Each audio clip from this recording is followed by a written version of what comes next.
broadcasting through the depths of outer space. Damn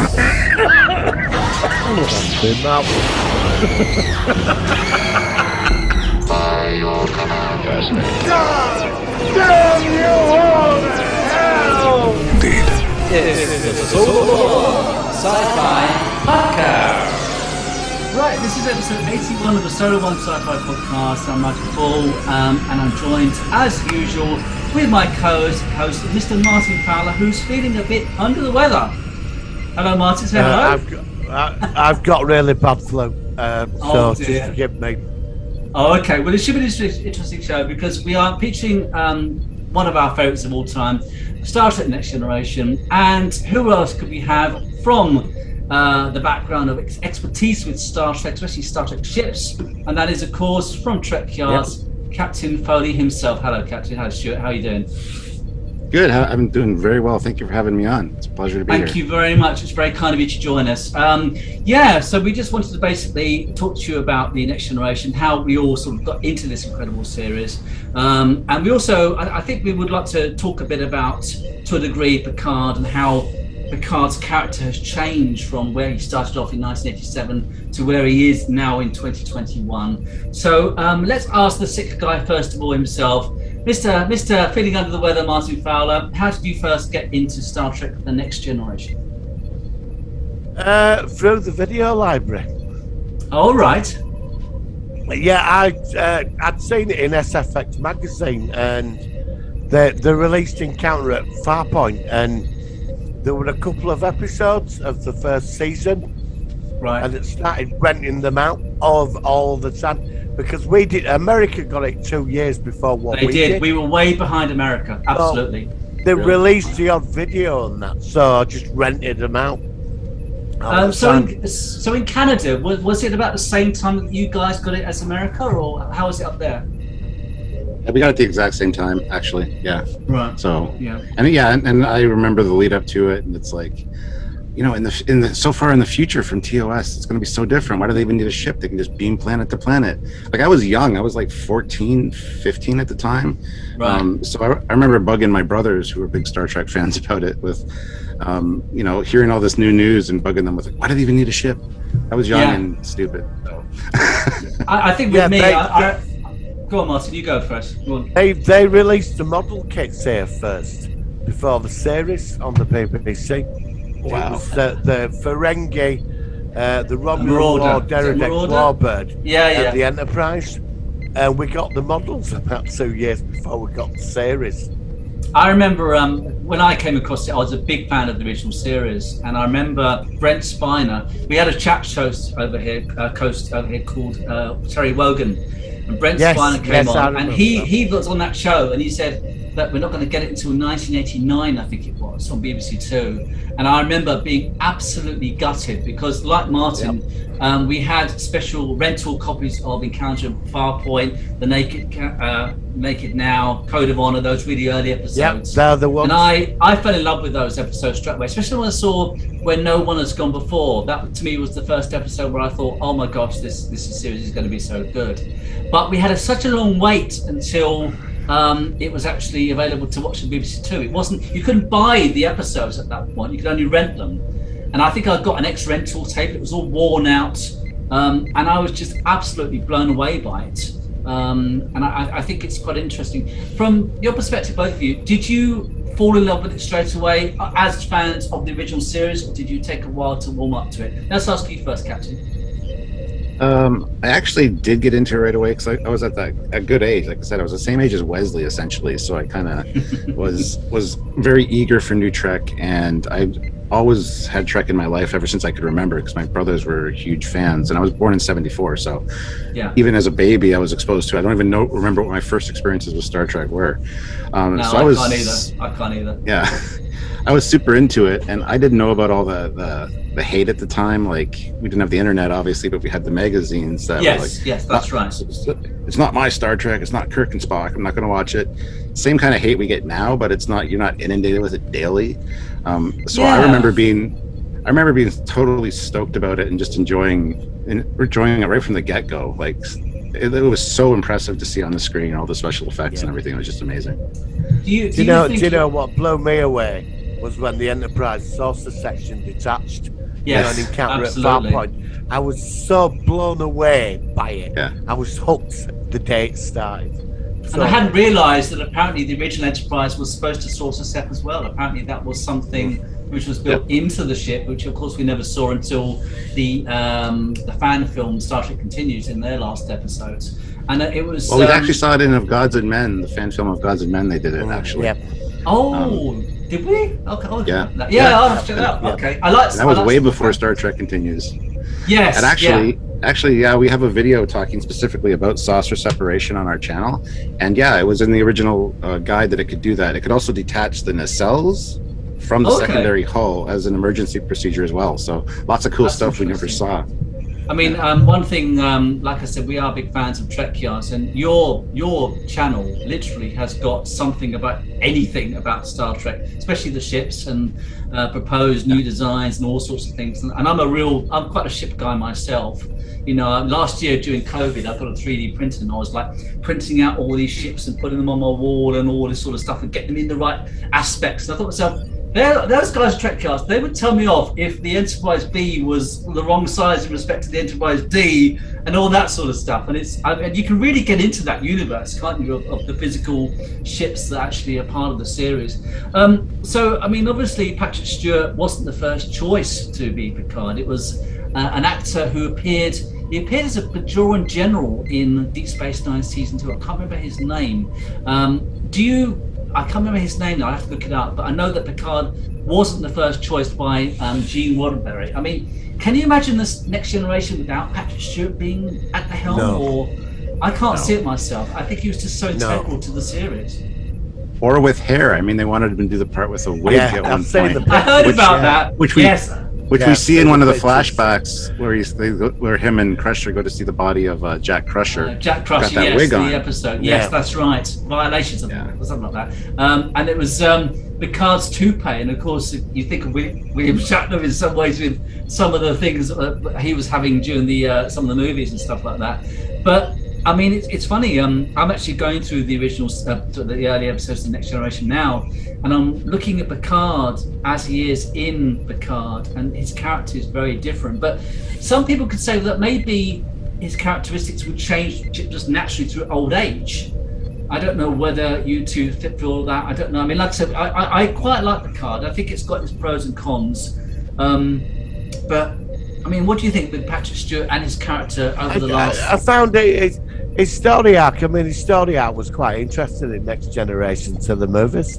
Yeah, you know, especially like the Borg thing, which really I loved the episode after the two-parter when he goes home and he gets into you start to see some like real emotion with him, and that he is a flawed character.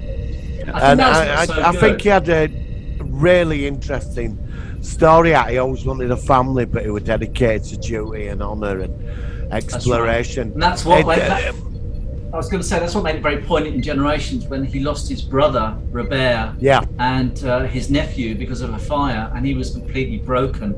I mean, the two elements with his character that stood out for me were, first of all, him becoming Locutus and his recovery, which you just mentioned, and probably losing his own family and never having. He said at one scene, "Oh, there would be no more Picards," because he was never planning on having a family. I mean, recurring characters. I mean, again, Brent Spiner. I mean, obviously, Brent Spiner was the Next Generation in many ways, the observation of the human condition, the same as Spock was in the original series. I mean, obviously, he did such a good job, but do you think he was the same level as Spock was in the original series, or how do you feel in regard to that? He was definitely the new Spock. Like, there's a Spock character in every series, honestly. I was thinking that. I mean, I think that's one thing that all the Star Treks need to have. I think that's a very important ingredient. I don't know why it is, but you just need someone. Well, you get the alien in that's going to like explore human emotions, or he's got his own weird society, and we had it's so clever. Saru, yeah, exactly. And I just think it's fascinating how Star Trek, a lot of it is looking at the human condition from a different perspective, whether you would be a changeling or a hologram or a Vulcan or an android. It's interesting with the new Star Trek series. I think they're going to have an Anar in it, relations to the Andorians, this new blind Andorian. And I think that character, I know it's slightly off topic, but I find that fascinating concept for this new Star Trek series. But sorry, we are going off topic. But the Next Generation, I mean... Can I say something about Data real quick? Yeah, go for it. Data was interesting because in Unification, when he has the scene with Spock, he's always aspired to be human. Spock's half human and always tried to hide his human side. So the characters are very similar, but at the same time, very much not alike, because Data even says to him, you've basically tried to hide the one thing that I've always aspired to be. Yes. So they're the same character, but they're totally different characters. And it's amazing the way they did that. And that was actually Spock very says good the point. Reverse. Yes. There's people that would aspire to be you, basically. It's actually very clever because it wasn't as evident of that until they had this wonderful conversation together. And as you say, it was in many ways, it was the polar opposite in the way that they're developing in regard to mixing with humanity and things like that. I mean, what else should we say about Next Generation? I mean, other recurring characters, what other characters do you think really brought the series, made it sort of stand out in regard to the other sci-fi shows around at the time? Do you think it was, I mean, obviously you had other characters like Riker and Crusher and stuff like that. Do you think it was, at that point, more of the storylines, or it was also more the actual recurring characters? Either of you? Well, the characters in TNG are actually all rather amazing. Even ones that occasional characters like Guinan is a fantastic character. Yes. But unfortunately, I think Guinan's character took a lot of Deanna Troy's lines or things away from her, because she was more like a counselor than even Diana was in some episodes.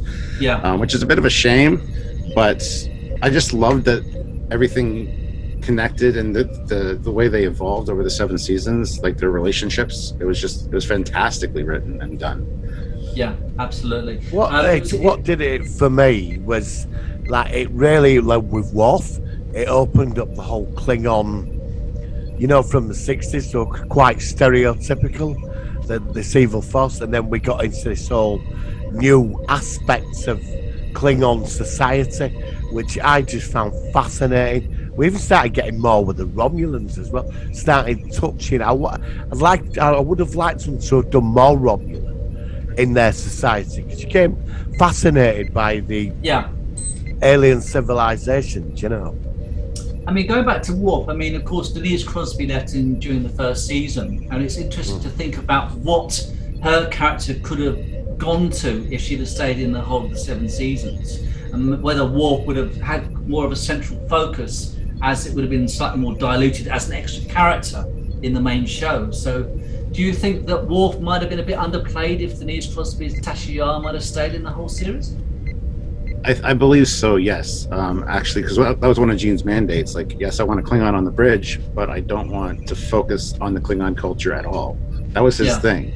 Yeah. And then when, he kind of got more detached from the series and things started to evolve under Rick Berman, it kind of shifted focus on a lot of things. Like Rick Berman notoriously had a bust of Gene Roddenberry in his office. Whenever he'd make a decision that he knew Gene wouldn't agree with, he would put like a little blindfold on and turn the bus the other way when he was having a discussion with somebody. I never knew that. That's amazing. That's interesting.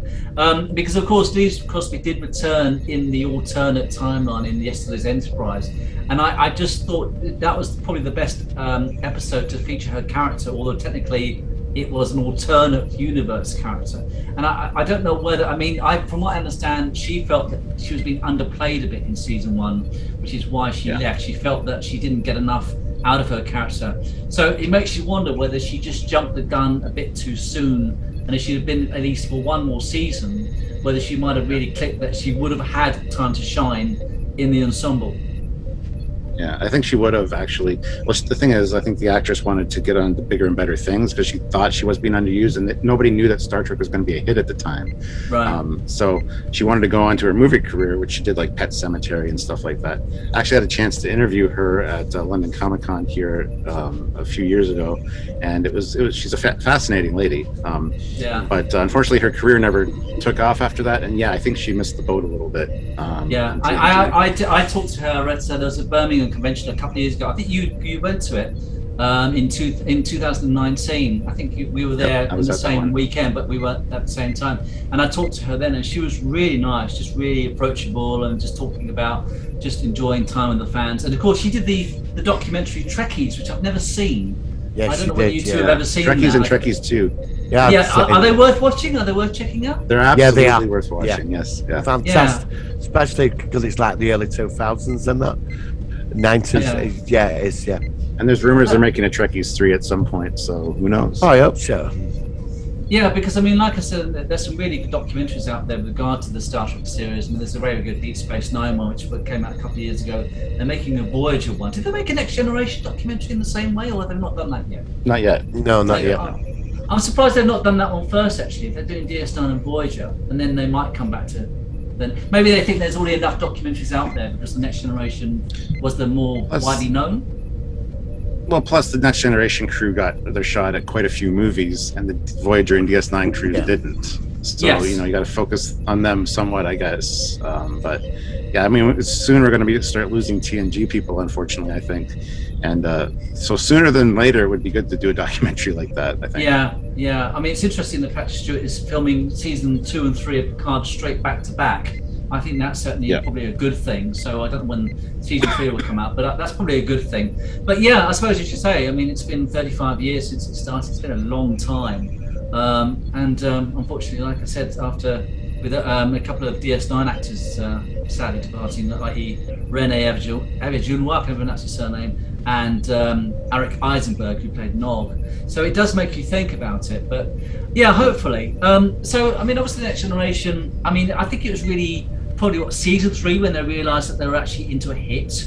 Do you think that's when it started to really become the icon it would become forever after that? Do you think it was the first 2 seasons, then season 3 was like, right, we're on to a winner here, and we're going to go on to bigger things? Would you both agree? Yeah, well, they're more comfortable in the role, aren't they? Yeah. I mean, first season, when you look at it now, it's quite bad. I mean, some brilliant episodes. But as it progressed at third season, you can tell they're all very comfortable in the roles, confident. Even Patrick Stewart's not stuck up as he was, like, in the first season, Yeah. They've all chilled out. Well, on Trekyards, we've been doing reviews of TNG, so we're up to season 5 now.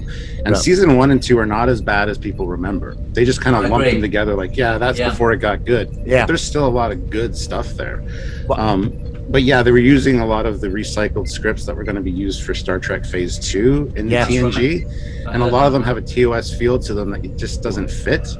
Yeah, one of those is The Child from season 2, which I know was going to be one of the Phase 2 ones, and they used that with Deanna Troi.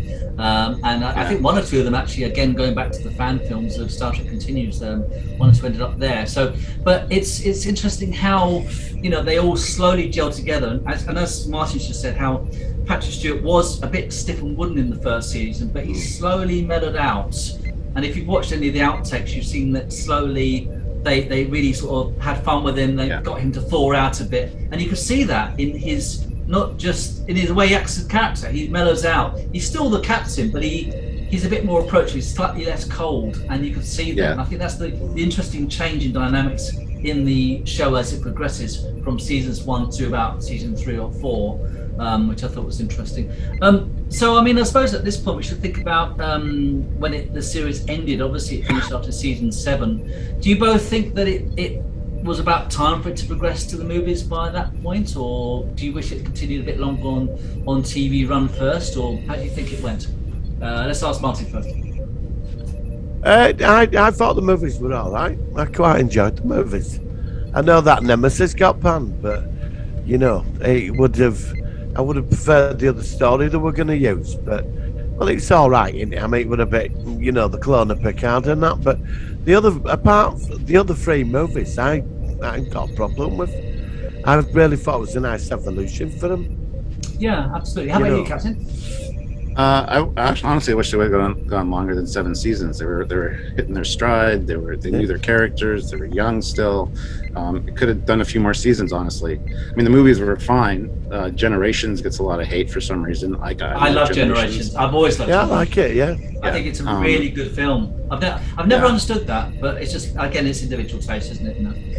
Yeah, it just wasn't what people. This just wasn't what people expected. The meeting of Kirk and Picard to go that way. But Insurrection, I think, is the weakest of the movies. I agree. Even more so than Nemesis. Yeah, I prefer honestly, Nemesis to Insurrection. I do. Insurrection is just a super bloated TNG episode. It doesn't have a movie feel to it, So yeah, it doesn't sort of stand out. I mean, I heard that after Nemesis, they were planning on doing at least one more film to finish things off. Is that correct? You might know more about that than I do. Oh yeah, that was the plan. But because of the way that Nemesis, performed at the box office, they kind of nixed that idea, unfortunately. So do you think that it might have been partly franchise fatigue that Nemesis, at that point, we'd had 7 seasons of DS9, we'd had 7 seasons of Voyager, and Enterprise, no, that was during Enterprise's, I think season 1 that Nemesis was made. Do you think that's partly what damaged that last film from reaching the heights that it should have done? I honestly don't know. I don't know what about that film that people don't like. It's not the best of the films, honestly, but I don't understand the hate for it. It's a fairly good idea. There's something about it when you watch it, it feels darker, it feels different than the other films. But I honestly have no idea. No idea. It's interesting because I used to go to a bar in London called Page's Bar, and it was done out like the Enterprise inside. And it was packed during Next Generation, DS9 Voyager. It was really packed.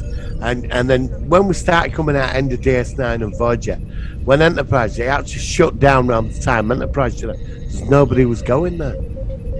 And that was a good barometer to sort of measure the franchise against. And it did empty out. I think some people there might have been too much. I mean, I love it. I wanted more. I wanted more too, but I'm thinking that the general audience were thinking by this point with 7, 14, 21, 24, 25 seasons of Star Trek from 1987 to 2005, something like that. That's a lot of seasons. I personally, I could have watched it another 25 seasons for me. I could have watched it every day of the week because I was just such a huge fan. But I suppose it's possible that they've had this pause, and then of course they've gone into the Kelvin, and then they've got the new CBS Paramount Plus series, which are different. I'm not, like I said, personally my favourite era of Star Trek are the 24th century era, the 3 shows from that period in the 90s. But I just think, how about, would you guys ever think that they might do a remake of the Next Generation, recast it, have a new Picard? I would really hope not, but they're talking about a lot of remakes, and they've done remakes of the original series, technically, Kelvin. How about you, Captain? No, I think that would be a huge misstep, and I think they've probably learned their lesson about that. Leave it as it is and just move on with new stuff. See, I mean, the 90s when we had Voyager and DS9 and TNG and the movies all going on, even the original cast movies at the same time. Yeah. That was the golden age of Trek. Yes, it was. We've now, it's like the comics. The golden age of comics. You had Superman, Batman, all the main guys. Now we're in the silver age of Star Trek, in my opinion. And it's just like the silver age of comics. You get all the spin-off characters getting their own series. And that's exactly what we're getting right now. So I just say that's the golden age. TOS is a standalone thing, obviously, because it started it all. But they got the golden age, and now we're in the silver age with a lot more content, but it's more spin-off characters. It's more variety, just like the comics. There's so many comics now. Every character has their own comic series, and that wasn't the case in the golden age. So yeah, it's very interesting how you point that out. I mean, it's like you're hearing about all these potential new Star Trek series. I mean, they're talking about a new Starfleet Academy series just today. I read about that. They've been talking about that. Which we've been talking about for the last for decades. Since the Voyage Home, I think they've been talking about that. So it's funny how you say how in some ways it goes in circles, and you have different sort of periods where this incredible franchise have had its highs and lows. And I agree with Stuart that I think that the best era for me was the 90s. Just how those 3 series were in the same time period. You had lots of crossovers. It just made the whole thing so much more. I mean, do you remember how excited you used to get when it were on? Oh, did you get that with Discovery? Do you get it with Picard? When you remember what Next Generation were on Wednesday night on BBC every week? or Deep Space Nine on Sky One, and you were sat there at 8 o'clock, slavering for it. That weekly episode. And But it's possible. It's wanted possible. every week. You're not like that for Discovery, though. But it's possible that maybe as we're a bit older, maybe we're looking at the newer Star Treks in a slightly different perspectives. If we'd have watched, if they'd have been on. Yeah. The thing is, though, these days it's more visuals and less episodes, and it's less, for me at least, less philosophy in some ways. But again, it's individualistic, isn't it? Some people love the new series. I don't mind the new series. I think what it is that at that time there were certain things going on in all our lives, whether it be good and bad. But in the background, Star Trek was there. You know, I was all loved up in a massive relationship, and you associate good times with those sort of shows. That's what I mean. Yeah. So, like Deep Space Nine's very special to me. Me too. And you take that follows along with you because we're older now. Maybe we're more cynical. And also, don't forget back in those days, we were getting like 52 episodes of Star Trek a year. You were literally getting an episode a week, the whole year round, which. To me, I mean, the idea of that ever happening again, obviously it wouldn't because of the way the nature that they make shows these days. But I just think it was incredible. I wish I could go back and watch the episodes for the first time again now. Just so, you know what I mean? Yeah. Well, the thing is, like you said, with 24, 26 episodes a season, it was great because they were each episodic, and TNG started incorporating like some carryover stories and stuff as well. But the new ones. But the new ones with 10 episodes, they're serialized. It's all like one story. So you don't remember specific episodes as much. Yes. Whereas we grew up with it. It was like individual adventures every week, and they had a lot of chance for character development, you know? And that's just why I'm very hopeful for Strange New Worlds, because they are saying it's going to be, it might be a loose arc, but it's going to be hopefully relatively standalone episodes. Yes. Which I am very excited about. I really hope Stuart, that's how Star Trek works best. Absolutely. So, what do you think to the Kelvin timeline? What did you like the films? I mean, I'm not a big fan of them. This is where Stuart goes, I think. Go on. Right. Okay. I'm not a fan of them myself. I'm not the biggest fan. I mean, the Enterprise is my favorite character because it is a character, and they butchered the Enterprise in that. They did. They film. leveled it, didn't they? Yeah. It wasn't.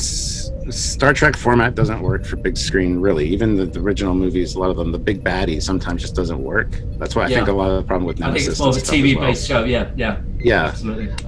But the Kelvin films, I mean, I think Beyond was the best of them. The last one felt the most Star Trek to me. I still watch them. It's Star Trek. I'm going to watch it if it has Star Trek on it, regardless of what it is. Yeah, same for me. But the Kelvin films, I mean, they had good points and they had bad things as well, but just overall as a whole, they're just kind of like meh for me. So yeah. So I suppose that makes me think, if they're making Strange New Worlds, we've not seen any space footage of the Enterprise.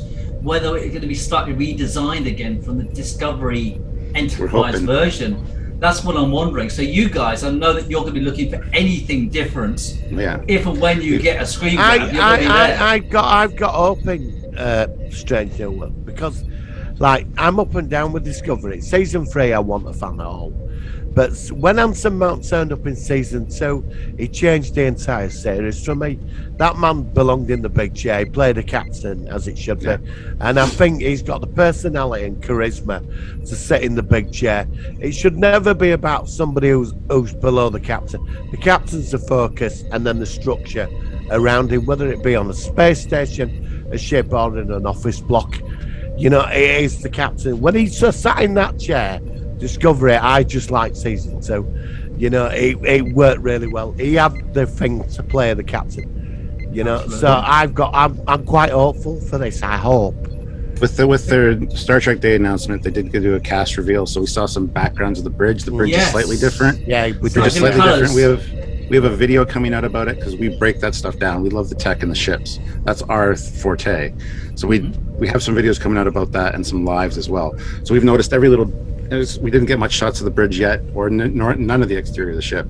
But there's a graphic on the bridge that shows the wireframe of the ship, and it looks like the struts are straight again because they're supposed to be. Oh, really? Oh, that'd be cool. Well, that's what it should be. We're not quite sure yet. No, but that's hopeful. Because when John Eves designed that ship, he designed it with straight struts because it's supposed to. Got approved, got sent off to the visual effects department, and then when John Eves saw it on screen, the visual effects department are the ones that changed them to the swept back struts. And John was seeing that for the first time after his straight strut version was approved. So that's the kind of thing that happens in today's, well, again, there's media not making. I was going to say there's a discontinuity already because the uniforms are now different again from those seen in Discovery. They've got a sort of more of a. Yeah. They're more like soccer shirts. They don't feel quite uniformy to me. They don't feel, but they're more symmetry though. I know that you didn't. They're more like the '60s designs. Yeah. And even the colors and the fabrics and the feels. We've got a whole thing talking about those as well. So that gives me hope for the ship because they even said early on, when you close your eyes and you visualize those TOS sets, the corridors, the bridge, that's what we're going to have on screen for you to see. And so we hope that they were going to redesign things, and it looks like they are. Maybe small little things, but Well, as long-term fans, I think we're all very excited for this new show. In some ways, I wish they could have just kept the original aesthetics like they did in the Mirror Darkly and Enterprise, where we saw a classic Enterprise, and it looks so good. And that was made in 2005, and it worked, didn't it? It was new filming techniques. Make it work.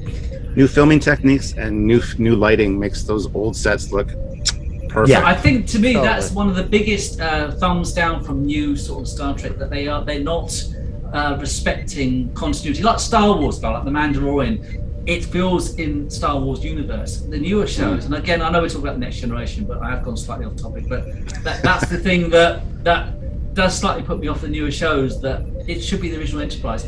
Relight it, do subtle changes, slightly modernise some of the panels. You could do it and make it still look like it fits in the canon. I know that you feel like that, Stuart, so I know that I definitely agree with you about that one. But Well, I don't buy the argument that the 60s aesthetic doesn't work in today's world, because it absolutely does. It does to prove that in Enterprise. Yeah, if you slightly modernize it just a tad, or just proper lighting techniques. Very subtly. I won't get into that. That's a whole half-hour discussion on its own.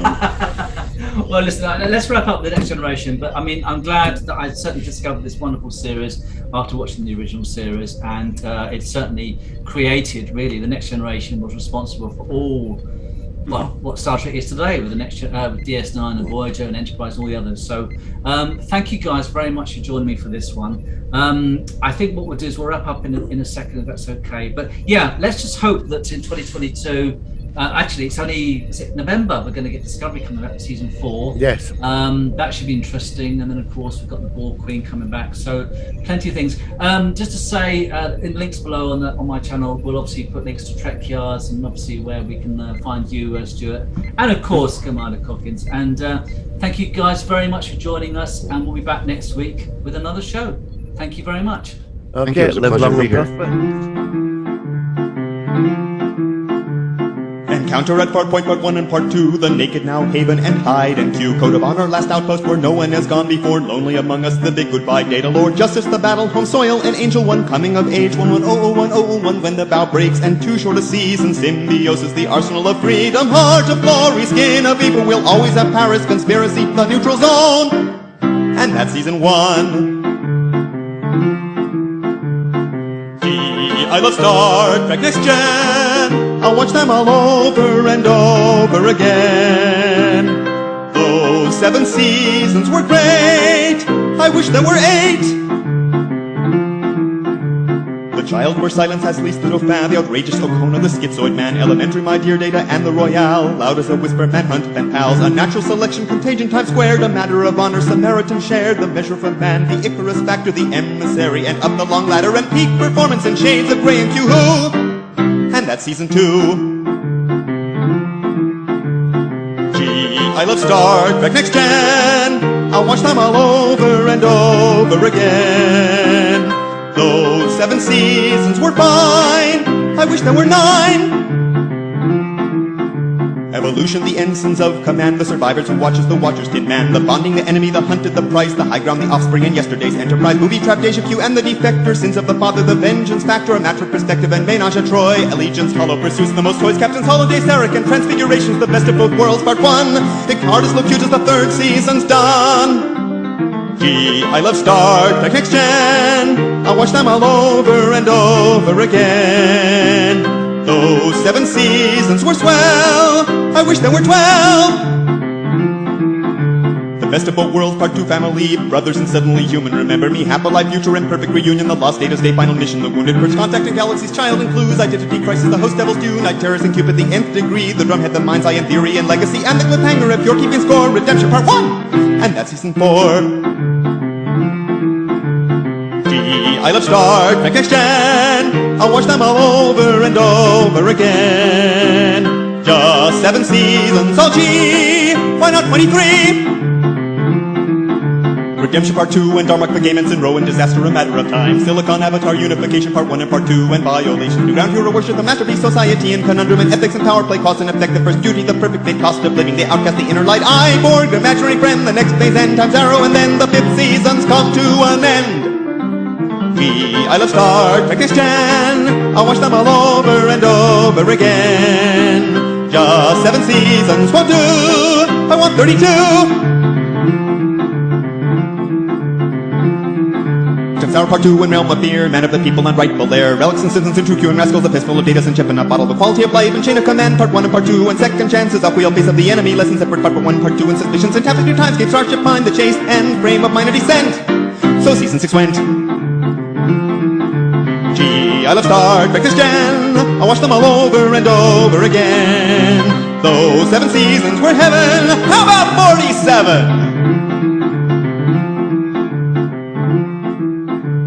Descent Part 2, Liaisons and Interface, Gambit Part 1 and Part 2, and Dark Page, Force of Nature, Inheritance, Parallels, Homeward Sub Rose of Thine Own Self, Phantasms, the Pegasus, and Attached, I've the Beholder, Genesis, Masks, Lower Decks, and Journey's End, Firstborn, Bloodlines, and Emergence, Preemptive Strike, and all good things, and out the final fanfare rings, as all the Star Trek fandom sings.